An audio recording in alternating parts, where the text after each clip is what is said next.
ह्याच्यामध्ये गेल्या आठवड्यामध्ये अशोक खरात हा भोंदू बाबा लोकांना पोलिसांच्या नजरेत किंवा लोकांनी तक्रारी केल्यानंतर हा पोलिसांच्या ताब्यात आला. ज्या पद्धतीने अशोक खरातीचे कृत्य बघितले तर माणुसकीला काळिंबा फासणारे कृत्य आहेत. आणि ज्या पद्धतीनं महिला भगिनी असतील बाकीचे लोकांना ज्या पद्धतीनं त्यांनी वागणूक दिली ही शाहू फुले आंबेडकर विचाराला घाला घालणारी वागणूक दिली. आणि ह्याच्यामध्ये आपण बघितलं असेल तर जी लोक प्रतिष्ठित आहेत, जी लोक समाजात काम करतात, मग पोलीस अधिकारी असतील, कलेक्टर यांची लोक असतील, आमदार खासदार असतील, आजी माझी लोक असतील. आणि तुम्ही तर पाहिलं तर महिला अध्यक्ष आपल्या रुपालीताई चाकणकरांना बी ह्याच्यामध्ये राजीनामा द्यावा लागला. म्हणजे किती गंभीर घटना आहे. आणि असा बंधू बाबा ह्या राज्यामध्ये शाहू फुले आंबेडकर विचाराच्या राज्यामध्ये आच्छादन मांडतोय. आणि ज्या पद्धतीनं ही माणुसकीला लोकशाहीला काळिंबा फासणारी गोष्ट आहे. लिंबू नारळ आणि मंत्रतंत्रावर हे राज्य चालतं का, हा महत्त्वाचा मुद्दा आहे. आणि जर लिंबू नारळ जर चालत असतील तर मग लोकांनी कामधंदाच केला नसता, नोकऱ्या केल्या नसत्या, कोणी कोणाला मदत नसती केली, घरात बसून भोंदूबाबात पाळून ठेवले असते. महिलांचं शोषण 500 महिलांची व्हिडिओ नाही ना, आता ह्याच्यामध्ये नुसतं तो नाही की अनेक उद्योगपती पुण्यातले बी 1-2-3 उद्योगपती आहेत. आणि ह्याचं सगळं जर बघितलं तर अनेक लोक ह्याच्यामध्ये भोंदूबाबाकडे जात होते. पण हा ज्या पद्धतीनं सगळ्यांनाच अशा पद्धतीची ट्रीटमेंट देत नसेल, पण काही सावध हिरून महिला हिरून त्यांना त्या पद्धतीनं काहीतरी उत्तेजित गोळ्या देणं, त्यांना त्या रसामधनं पाजणं, त्यांच्याकडून काय काय कृत्य करून घेणं. आणि घाबरलेल्या एकतर भोंदूबाबा ह्याच्याकडे घाबरलेल्या अवस्थेत लोक गेलेले असतात. एकतर त्यांच्या संसारामध्ये अडचणी असतात, बाकीच्या काय अडचणी असतात. आणि मग ही लोक अशा पद्धतीनं महिला भगिनी असतील, शक्यतो महिला भगिनीवरच जास्त अटॅक करतात. अशोक खरात एक नाही आहे, महाराष्ट्रात असे अनेक अशोक खरात आहेत. त्यांना पोलिसांनी शोधून त्यांची चौकशी केली पाहिजे आणि त्यांना काबीज करून त्यांना अशा पद्धतीचं कृत्य करण्याला वेगळा कायदा करून. माझं तर वेगळंच म्हणणं आहे, त्या अशोक खरातला एक फाशी चौकात आणून दिली ना, सगळे भोंदूबाबा महाराष्ट्रातले पळून जाते.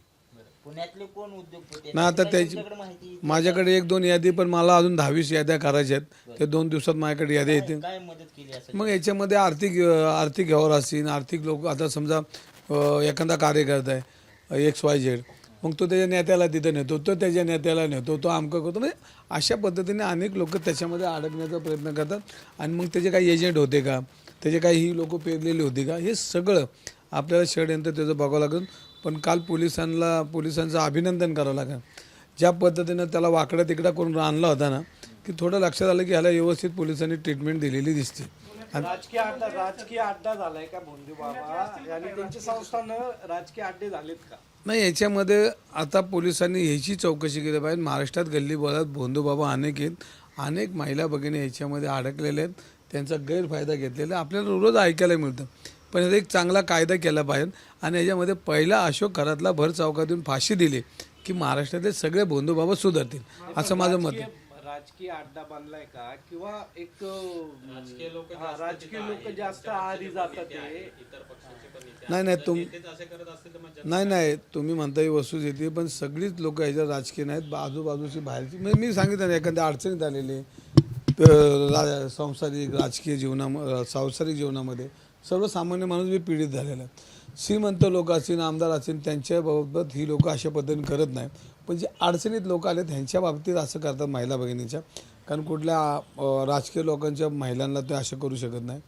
आणि मला नसेल, पण हे सगळे 2-5 महिला ज्या आहेत ते तिथे जातात म्हणून लोकांना भीती वाटते की बाबा ह्याच्या विरोधात तक्रार द्यायची. बरोबर. माया जी जमा होती त्याची चौकशी नाही फोटो लावतात. मागणी करणार. नाही, याच्यामध्ये आता मुख्यमंत्र्यांनी ह्याच्यामध्ये स्वतः आदेश दिलेले आहेत, मी एकालाही सोडणार नाही. आणि मग त्याच्यामुळे त्यांचं ह्याच्या बाबतीत त्यांनी हा निर्णय शेवटच्या टोकापर्यंत नेऊन अशोक खरातला चौकात आणून फाशी दिली पाहिजे. काल तो बडबडत होता, कायद्याचं राज्य, नाशिकचं काहीतरी बोलत होता, मला ऐकण्यासारखं झालं. पण पोलिसांनी त्याला व्यवस्थित विषय केलेला आहे. अजून त्याला व्यवस्थित चौकात आणून केला तर योग्य होईल. साताऱ्यामध्ये जे प्रकार घडला त्या संदर्भात तुमचं काय मत आहे? शिवसेनेचे आमदार जर अशा पद्धतीने वागत असतील तर शिवसेनेमध्ये अंतर्गत वाद किंवा गटबाजी जी आहे ती समोर येते. नाही, याच्यामध्ये सगळ्यात ह्या गोष्टीचा मी निषेध करतो. कारण सातारा जिल्हा परिषद अध्यक्ष उपाध्यक्षाच्या निवडणुकीमध्ये पोलिसांनी आणि निवडणूक यंत्रणेने ज्या पद्धतीने हायजॅक केला, ही पद्धत लोकशाहीचा गळा घोटणारे माननीय शंभूराजे देसाई हे पालकमंत्री आहेत आणि जे निवडून आलेले पदाधिकारी असतील, सभासद असतील, त्यांना अडवायचा प्रयत्न पोलिसांनी ज्या पद्धतीने केलं, ही पद्धत अत्यंत चुकीची आहे. कारण लोकशाहीमध्ये निवडून आलेल्या लोकप्रतिनिधीला हा सन्मान जनतेने दिलेला असतो, लोकशाहीने दिलेला असतो. त्यांच्यावर काय गंभीर गुन्हे असतील तर ते 10 मिनिटांनी तुमच्या ताब्यात होते, मतदान करून ते आले असते. पण पोलिसांनी ठरवून ही एक तर निवडणूक आयोग हा निवडणूक आयोग हा नालायक धर्म झालेला आहे निवडणूक आयोगाचा, की ह्या निवडणुका एका टप्प्यात घ्यायला पाहिजे. जर आठवड्याने जर घेतल्या आणि बहुमत जो पण होत नाही तो पण निवडणुका लावायच्या नाही, हे चित्र उभ्या महाराष्ट्राने बघितलं आहे. शंभूराज देसाईंनी काल विधानसभेमध्ये जे बोलले, ही वस्तुस्थिती की दांडाला 4 पोलीस अधिकारी धरून ओढत असतील, त्यांच्या बोटातून रक्त गळतंय.